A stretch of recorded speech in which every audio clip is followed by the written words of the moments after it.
For me, this is the hardest thing to talk about, but I have no escape. It's my responsibility.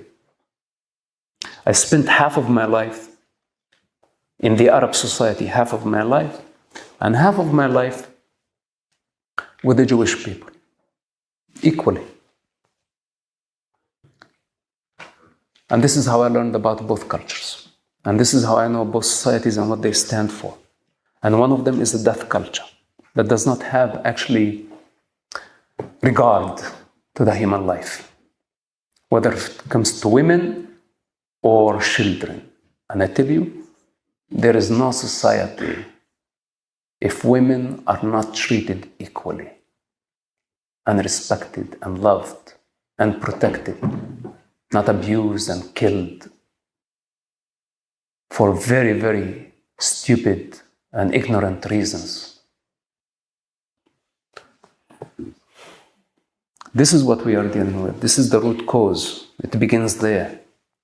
The universal design, man and woman, opposing forces. They clash, but somehow they find equilibrium. Then there is creation, and there are families, and there are like amazing things happening. Beautiful societies, and all type of creativity. But then, to have a society that is empowered by masculinity,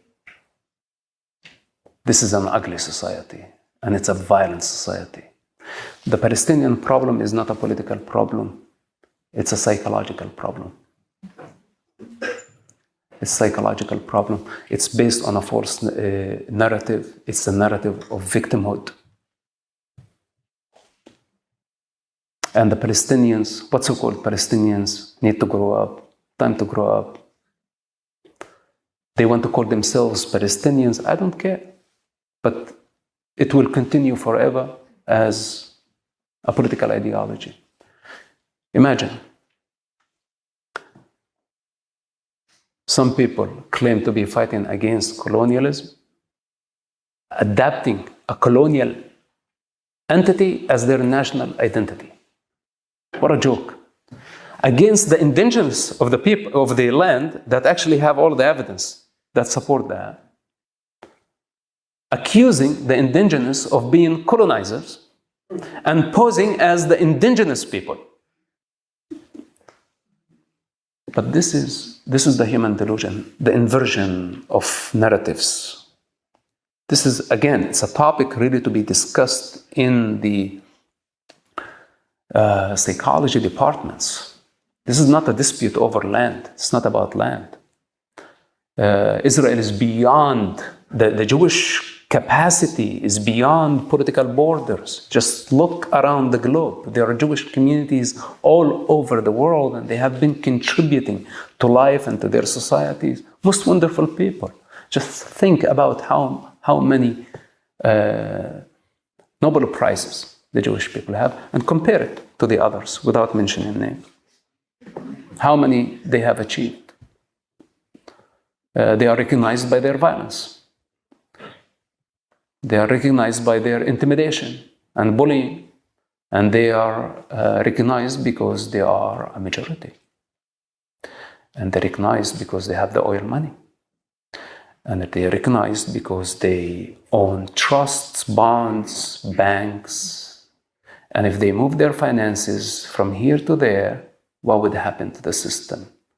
Hence, the politicians have been compromised because they're afraid. So, you can think of it as a dispute between what's so-called Palestinians and Israel.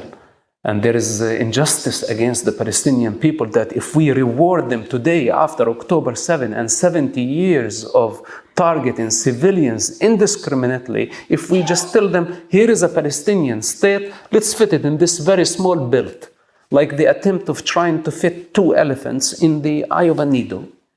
Let's try, see what happens. It's not going to work. Not in the near future. And I have to warn you, all the attempts trying to force Israel to do that